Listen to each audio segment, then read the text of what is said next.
네, 여러분 안녕하십니까. 4월 22일 월요일 아침 매일 성경 묵상 함께 나누겠습니다. 오늘은 신명기 31장 끝절 30절부터 32장으로 넘어가서 14절까지 말씀을 함께 보겠습니다. 그리고 모세가 이스라엘 총회에 이 노래를 말씀을 끝까지 읽어 들리니라. 하늘이여 귀를 기울이라. 내가 말하리라.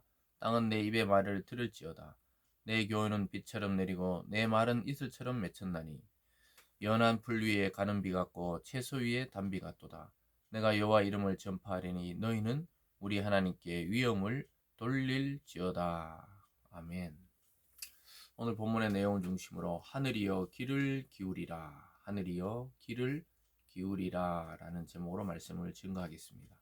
흔히 이 부분, 이 31장 30절에서 32장 14절까지를 모세의 노래다 이렇게 말씀합니다. 모세가 하나님의 그 사랑과 그 은혜와 긍휼로 이스라엘을 구원하신 하나님을 높이고 찬양하는 부분이 앞쪽에 나오고 있습니다. 그러나 이러한 하나님의 사랑에 배반하는 또 이스라엘이 이 뒤쪽에 나오고 있습니다. 그러면서 결국은 하나님의 그 분깃, 하나님의 보호를 통해 이스라엘이 여기까지 오게 되었고, 결국은 하나님의 그 영광을 찬양하는 것으로 끝이 나지만, 이 이스라엘 백성들은 이러한 율법의 말씀을 줬지만 결국은 하나님을 배반하는 데 이르게 될 것이라고 이야기합니다. 그래서 하나님의 사랑과 이스라엘의 배반이 아주 극명하게 대조되는 그러한 노래입니다. 오늘날도 하나님의 그 사랑과 우리의 배반이 극명하게 대조되죠. 그래서 결국은 인간은 인간의 힘이 아닌 그리스도의 그 십자가의 은혜를 통해 구원에 이룰 수밖에 없다는 사실을 이 구약의 성경을 통해 이야기하십니다. 오늘 첫 번째는 반석이신 하나님에 대해서 찬양하는 것을 보게 됩니다. 4절에 보면요. 그는 반석이시니 그가 하신 일이 완전하고 그의 모든 길이 정의롭고 진실하고 거짓이 없으신 하나님이시니 공의로우시고 바르시도다.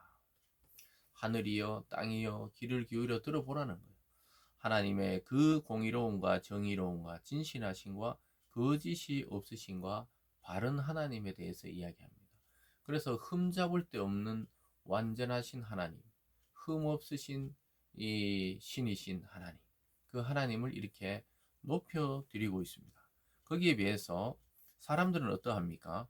5절에 보면요. 그들이 여호와를 향하여 악을 행하니 하나님의 자녀가 아니요 흠이 있고 삐뚤어진 세대로다. 어리석고 지혜 없는 백성아, 여호와께서 이같이 보답하느냐? 그는 내 아버지시요 너를 지으신 이가 아니시냐? 그가 너를 만드시고 너를 세우셨도다.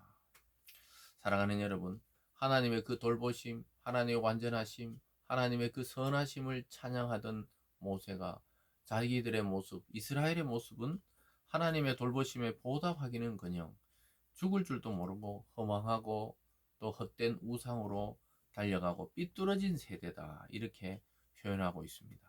너를 지었고 너를 만드신 그 하나님을 배반하고 있다고 이야기하고 있습니다.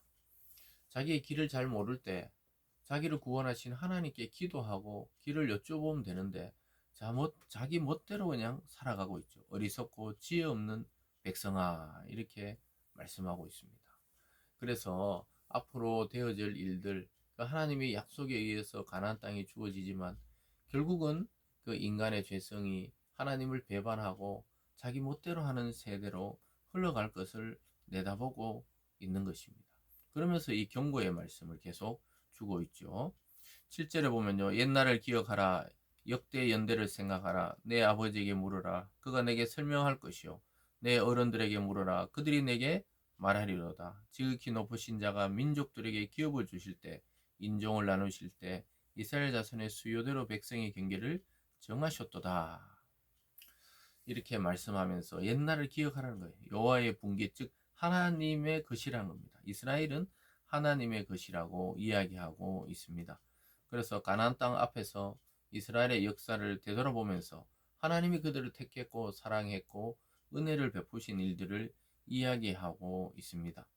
그래서 이 자기의 분깃들, 우리가 살아가는 모든 분량과 목들을 하나님이 은혜로 정해 주셨다는 거예요. 그래서 저와 여러분이 살아가는 이 생활, 또 삶, 또 우리가 살아가야 되는 앞으로 미래, 너무 염려하지 말라는 것입니다.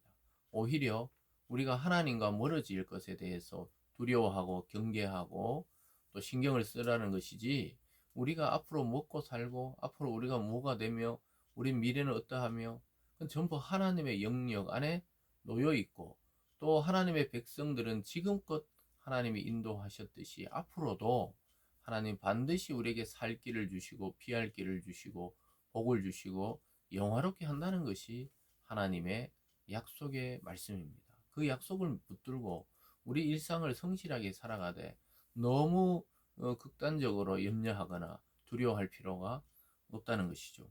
그러나 이스라엘 백성들은 결국은 막 하나님을 찾지 않고 삐뚤어져 가지고 자기의 좋을 대로 나중에 보면 그 신들을 따라가서 멸망하고 마는 것이죠.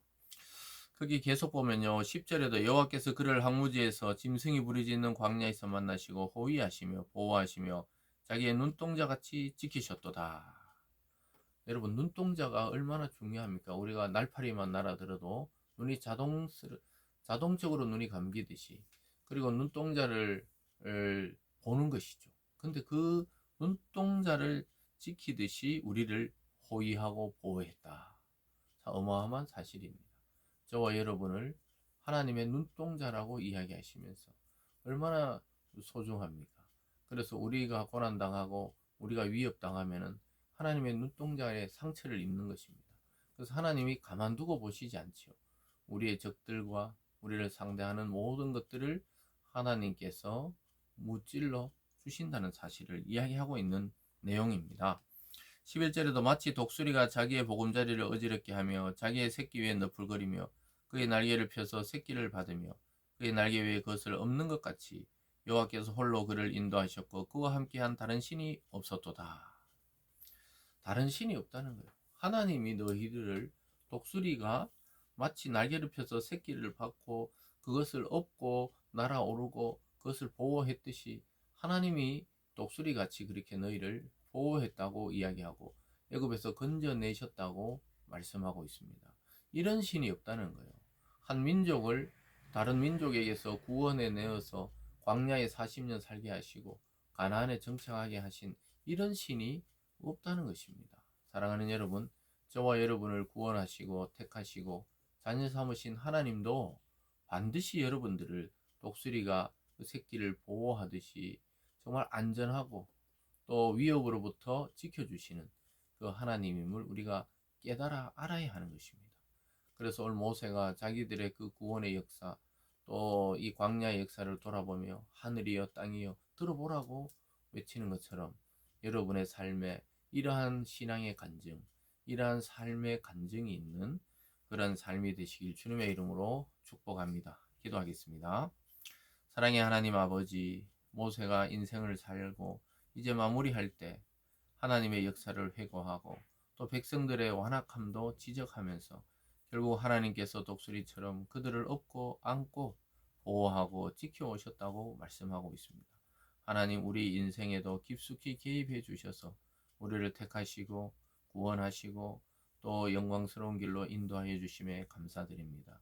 우리의 삶의 모든 순간순간 하나님을 영화롭게 하며 하나님이 주신 은혜를 간증하며 살아가는 그러한 참 성도들 다 되게 하여 주시옵소서. 감사드리며 예수님 이름으로 기도드리옵나이다. 아멘.